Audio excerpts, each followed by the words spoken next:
बच्चों, स्वागत है आप सबका आपके इस प्यारे से चैनल फिजिक्सिया पर, जहां हम फिजिक्स के एक एक टॉपिक पर एक एक वीडियो अपलोड करते हैं। और अभी हमने क्लास 12th का फिजिक्स स्टार्ट किया है, जिसमें पहला चैप्टर ख़त्म कर चुके हैं और दूसरे चैप्टर में हम आधे से ज़्यादा ख़त्म कर चुके हैं। और इस आधे से ज़्यादा वाले पोर्शन में, उसके बाद वाले पोर्शन में है कैपेसिटर का पोर्शन। और आज हम कैपेसिटर के बारे में थोड़ा सा और जानकारी एकत्रित करेंगे। हम ये देखेंगे कि आखिर जो कैपेसिटर होता है उसके बीच में जो इलेक्ट्रिक फील्ड प्रोड्यूस होती है, क्रिएट होती है, जब हम उसको वोल्टेज प्रोवाइड करते हैं, उसको बैटरी से कनेक्ट करते हैं, तो क्या जो इलेक्ट्रिक फील्ड है उसके फॉर्म में भी एनर्जी होती है? मतलब इलेक्ट्रिक फील्ड में भी एनर्जी स्टोर होती है क्या? ऐसा कुछ होता है क्या? हेडिंग सामने दिखाई दे रहा है, energy density of electric field. Electric field के लिए एनर्जी डेंसिटी, इसका मतलब ये हुआ कि एनर्जी जो है इलेक्ट्रिक फील्ड के भीतर भी स्टोर होती है। और वो कैसे होती है ये हम कब जान पाएंगे? जब हम जो अपना एनर्जी का फार्मूला है उसको किसी भी तरीके से इलेक्ट्रिक फील्ड के फॉर्म में अपना जो है ईजाद कर पाएँ, उसके फॉर्म में अगर हम प्राप्त कर लेते हैं, ऑब्टेन कर लेते हैं, तो ये डिसाइड हो जाएगा, तो ये बिल्कुल कंफर्म हो जाएगा कि हाँ भाई, इलेक्ट्रिक फील्ड के अंदर भी अपनी जो है एनर्जी स्टोर होती है। हम तो ये जानते हैं कि कैपेसिटर के भीतर एनर्जी स्टोर होती है, क्यों? क्योंकि वो चार्ज को स्टोर करता है, तो एनर्जी को भी स्टोर करता है। और एनर्जी जो कैपेसिटर के भीतर होती है उसके लिए फार्मूला हम निकाल चुके हैं, ½ Q²/C, ½CV² और ½ ये तीन फार्मूले हैं अपने जो है एनर्जी के लिए। कैपेसिटर के लिए जो एनर्जी आती है उसके लिए जो फार्मूले हैं वो हैं। अब जो है इलेक्ट्रिक फील्ड के फॉर्म में हम उसके टर्म में कैसे इलेक्ट्रिक फील्ड के टर्म में हम एनर्जी के लिए फार्मूला यहाँ डिराइव करेंगे, ये आज देखते हैं, आज पूरा समझेंगे हम। बहुत ही मज़ेदार टॉपिक होने वाला है ये। आखिर हम देखते हैं कि एनर्जी जो है वो इलेक्ट्रिक फील्ड के फॉर्म में किस तरीके से यहाँ दिखाई जा सकती है, इसको आज देखते हैं। तो इलेक्ट्रिक फील्ड के भीतर बात हो रही है एनर्जी डेंसिटी की, ठीक है, एनर्जी की बात हो रही है, एनर्जी डेंसिटी की बात हो रही है। अच्छा, डेंसिटी का मतलब यहाँ मतलब क्या होगा? पर यूनिट वॉल्यूम होगा। ध्यान दीजिएगा, पर यूनिट वॉल्यूम हम एनर्जी डेंसिटी कहेंगे। जो भी एनर्जी है उसको अगर हम पर यूनिट वॉल्यूम देखते हैं तो उसे कहेंगे एनर्जी डेंसिटी। अच्छा, वॉल्यूम की बात आएगी कहाँ पर? वॉल्यूम की बात वहाँ आएगी कि जहाँ पर जो पैरेलल प्लेट कैपेसिटर की बात करें तो उन प्लेटों के बीच में जो जगह होगी वहाँ पर उसका कुछ एरिया होगा, कुछ वॉल्यूम होगा, तो वहीं पर इलेक्ट्रिक फील्ड एग्जिस्ट करेंगे। और उसी इलेक्ट्रिक फील्ड की एनर्जी डेंसिटी की बात हो रही है। तो ये जो वॉल्यूम होगा उस एरिया का होगा, जो स्पेस है उन दोनों के बीच में, उसी की बात, उसी वॉल्यूम की बात यहाँ पर होगी। तो सबसे पहले एक हम यहाँ पर बना लेते हैं कैपेसिटर, और कैपेसिटर बनाया हमने, इस पर -Q चार्ज सपोज दैट रख देते हैं, यहाँ +Q चार्ज रख देते हैं, ये हुआ। और दो प्लेटें हैं यहाँ पर, इस कैपेसिटर की दो प्लेटें हैं, ये दो पॉइंट हम A और B सपोज कर लेते हैं। ये दो प्लेटें हैं जो कुछ दूरी पर रखी गई हैं, एक दूसरे से कुछ दूरी पर रखी गई हैं। सपोज दैट कि ये D डिस्टेंस पर रखी गई एक दूसरे से, ठीक है। और जो प्लेट्स हैं उनका एरिया भी दिया गया है, ठीक है। सपोज दैट कि दोनों का एरिया जो है, इसका भी A है और इसका भी A है। इसको कन्फ्यूज़न ना हो, इस वजह से हम A B से इसको बदल देते हैं, ताकि कन्फ्यूज़न यहाँ A और B से ना हो, A से ना हो। इस पॉइंट को P और Q सपोज कर लेते हैं, ठीक है। फिर भी देखो Q मैच कर गया, ठीक है। तो इसको समझने वाली बात है। ये प्लेटें जो है वो इनका एरिया A है और दोनों प्लेट के बीच की डिस्टेंस D है, ठीक है। और जो प्लेट के ऊपर चार्जेस हैं वो तो है ही, और इनकी जो चार्ज डेंसिटी उसको सिग्मा सपोज कर लेते हैं। इसकी चार्ज डेंसिटी प्लस वाले की होगी सिग्मा होगी, और माइनस वाले की माइनस सिग्मा। ये चार्ज डेंसिटी है, सरफेस चार्ज डेंसिटी है। ये सिग्मा जो है ना वो सरफेस चार्ज डेंसिटी है। हमें पता है कि जो सरफेस चार्ज डेंसिटी वो क्या होती है, जो Q/ में एरिया होता है। तो अगर हमने यहाँ से Q निकालना हो, यहीं से अगर हमें Q फाइंड करना हो, तो क्या आएगा? सिग्मा × A आएगा। इस फार्मूले को अभी रखते हैं, इसका यूज़ होगा अभी, ठीक है। अब हमें चाहिए एनर्जी डेंसिटी, तो एनर्जी पहले चाहिए, तभी तो एनर्जी डेंसिटी निकाल पाएंगे। डेंसिटी का मतलब ये हो गया कि पर यूनिट वॉल्यूम जो एनर्जी होगी वही एनर्जी डेंसिटी है। अब वॉल्यूम का मतलब ये हो गया कि वॉल्यूम की बात करते हैं यहाँ पर। तो वॉल्यूम मतलब ये जो स्पेस दिखाई दे रहा है इसका वॉल्यूम। तो देखें, प्लेटें जो मान लिया होंगी, दोनों तरफ प्लेटें होंगी, तो प्लेटों का ये एरिया है, ये एरिया हो गया इतना पार्ट, और बाकी ये जो हो गया वो D है। फिर इसके बाद दूसरी प्लेट है, तो ये एरिया और जब D को मल्टीप्लाई करेंगे ना तो वॉल्यूम आ जाएगा। मतलब ये जो स्पेस दिख रहा है इनके बीच का, जो ये जो स्पेस दिख रहा है दोनों प्लेट्स के बीच में, ये जो स्पेस दिख रहा है ना, इसका वॉल्यूम आ जाएगा। तो मतलब वॉल्यूम की अगर बात करेंगे तो वॉल्यूम आएगा अपना A इंटू डी आएगा, ठीक है। इसकी बात करते हैं, जैसे एनर्जी निकालेंगे ए डी से मल्टीप्लाई नहीं डिवाइड कर देंगे तो एनर्जी डेंसिटी आ जाएगी, ठीक है। तो सबसे पहले एनर्जी का फार्मूला लिख लेते हैं। दो ये पैरेलल प्लेट कैपेसिटर्स हैं भाई, पैरेलल प्लेट कैपेसिटर है ये, और दो प्लेट से बना हुआ है ये।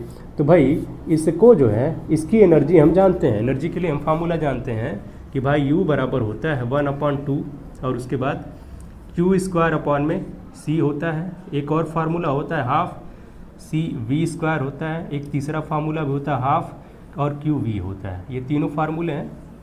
एनर्जी के लिए फार्मूला यही है। अगर इसी में हम क्या करते हैं, ये वॉल्यूम से डिवाइड कर देंगे तो एनर्जी डेंसिटी आ जाएगी, ठीक है। और कुछ करना नहीं है, एनर्जी डेंसिटी आ जाएगी।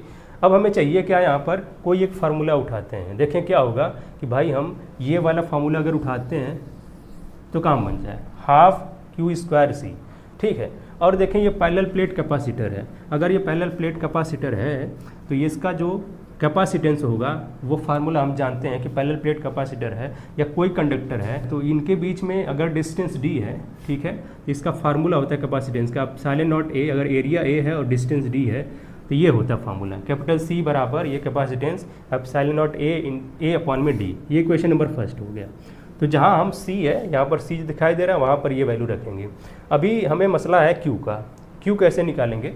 Q हम ये तो दिखाई दे रहा है Q इस तरीके से आ जाएगा, लेकिन देखें ज़रा कि अगर ये पैरेलल प्लेट कैपेसिटर हैं उसके लिए इलेक्ट्रिक फील्ड का फार्मूला याद आ रहा है कि नहीं कुछ?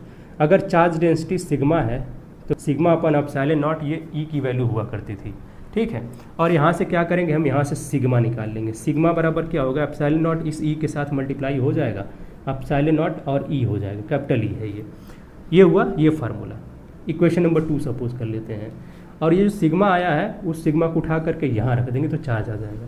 तो Q बराबर क्या होगा, इस सिग्मा की जगह पर ये रखेंगे ε0 और E हो जाएगा, और उसके बाद A वहाँ पर है पहले से तो वो लिख दिया जाएगा।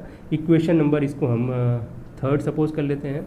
मसला यहाँ पर सिर्फ इसका है, अब हमें जो चाहिए वो मिल चुका है, C मिल चुका है और Q मिल चुका है। C को यहाँ से उठा करके यहाँ रख देंगे, Q को यहाँ से उठा करके यहाँ पर रख देंगे। अब हमारे पास कुछ जो है इस तरीके से हाफ और Q² करना है तो Q की वैल्यू है ε0 और फिर E है और A है, स्क्वायर भी करना पड़ेगा क्योंकि Q का स्क्वायर है। और C जो है उसकी वैल्यू है ε0 और फिर कितनी है A है और अपॉन में D है, ये वैल्यू आई।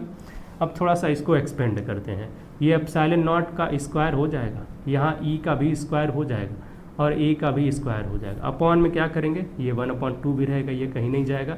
और उसके बाद ε0 है ये लिखेंगे, A है वो लिखेंगे और अपॉन में D है ये लिखेंगे। A² में से एक A कैंसिल आउट हो जाएगा, ε0 भी जो है ε0² में से एक एप्सिलॉन को जो है यहाँ पर कैंसिल आउट कर देगा। D जो है एकदम से ऊपर चला जाएगा। तो जो U आया है वो आएगा कितना, हाफ, और उसके बाद एप्सिलॉन बचा हुआ है, E का स्क्वायर बचा हुआ है, A बचा हुआ है और D इसके साथ जाकर के मल्टीप्लाई हो जाएगा, ठीक है। अब इसको ज़रा देखो, ध्यान से देखो, ये क्या वॉल्यूम नहीं है, ये तो वॉल्यूम है भाई, ये तो वॉल्यूम है। अगर वॉल्यूम से डिवाइड कर देते हैं एनर्जी में तो क्या होगा, एनर्जी डेंसिटी आ जाएगी। बस यही तो चाहिए हमें, यही चाहिए बस, ठीक है। तो यानी कि अगर हम क्या करते हैं, इस U में डिवाइड कर देते हैं इस A और D से तो आएगा हाफ ε0 और E का क्या है, स्क्वायर है। ये आ गई एनर्जी डेंसिटी, ठीक है। एनर्जी डेंसिटी आ गई जिसकी वैल्यू कितनी, हाफ ε0 और E का स्क्वायर है। और इस एनर्जी डेंसिटी को भी हम छोटे वाले U से रिप्रेजेंट करते हैं, यानी स्मॉल U से रिप्रेजेंट करेंगे हाफ, और ये ε0 है और E का स्क्वायर है। ये हुई एनर्जी डेंसिटी का ये फार्मूला मिल गया हमारे पास। अगर हमें चाहिए कि भाई कहीं पर एनर्जी डेंसिटी कितनी है, अगर इलेक्ट्रिक फील्ड का मैग्नीट्यूड पता है और ε0 तो ये तो फिक्स वैल्यू होती है इसकी, ये तो कांस्टेंट होता है, तो आसानी से हम एनर्जी डेंसिटी पता कर सकते हैं। अब ये समझ में आ रहा है कि भाई जो अगर एनर्जी है या फिर एनर्जी डेंसिटी है वो इलेक्ट्रिक फील्ड से रिलेटेड है कि नहीं, है ना। इसका मतलब ये जो है इसके अंदर ये माइनस से प्लस है ना, अगर इसके यहाँ पर इलेक्ट्रिक फील्ड अगर हम ड्रॉ करें तो ये प्लस से माइनस की तरफ होगी इलेक्ट्रिक फील्ड लाइंस, ठीक है। तो इसके भीतर जो इलेक्ट्रिक फील्ड लाइंस यहाँ पर क्रिएट हो रही हैं, इलेक्ट्रिक फील्ड प्रोड्यूस हो रही है, वो किसकी वजह से हो रही है? असल में जो हम इसको चार्ज कर रहे हैं, जो बैटरी से वर्क डन किया जा रहा है, उस वर्क डन से हम पोटेंशियल यहाँ प्रोवाइड कर रहे हैं और पोटेंशियल डिफरेंस प्रोवाइड करने की वजह से यहाँ इलेक्ट्रिक फील्ड क्रिएट हो रही है। और यही इलेक्ट्रिक फील्ड उस एनर्जी का मेजरमेंट भी है जो इस कैपेसिटर के अंदर स्टोर हो रही है। और वो कहाँ स्टोर हो रही है? इसी इलेक्ट्रिक फील्ड लाइंस में ही, यानी कि इलेक्ट्रिक फील्ड के अंदर ही ये स्टोर हो रही है। ये जो स्पेस दिखाई दे रहा है यहीं पर वो स्टोर हो रही है। और इसी वजह से हम क्या कर रहे हैं, जो एनर्जी है उसको वॉल्यूम से डिवाइड कर दे रहे हैं तो एनर्जी डेंसिटी मिल जा रही है। मतलब एनर्जी इसी के अंदर है, इसके वॉल्यूम से जो स्पेस दिखाई दे रहा है इसके वॉल्यूम से जो डिवाइड करते हैं तो एनर्जी डेंसिटी मिल जाती है। पूरी एनर्जी इसके बीच में है, इसको वॉल्यूम से डिवाइड कर देंगे तो एनर्जी डेंसिटी मिल जाएगी। हमको पूरा यकीन है कि आप सबको ये जो है बहुत ही बेहतर तरीके से समझ में आ गया होगा कि आखिर ये एनर्जी और एनर्जी डेंसिटी में संबंध क्या है। और बाकी जो इलेक्ट्रिक फील्ड के फॉर्म में इसके टर्म में जो फार्मूला आता है एनर्जी डेंसिटी का वो ये है 12 एप्सिलॉन नॉट ई स्क्वायर। और सिर्फ ये अपना पैरेलल प्लेट कैपेसिटर के लिए वैलिड नहीं है ये फार्मूला, ये सारे कंडक्टर के लिए वैलिड है, सभी टाइप के जो कैपेसिटर्स होते हैं सबके लिए। यानी कि ये आपका जो है स्फेरिकल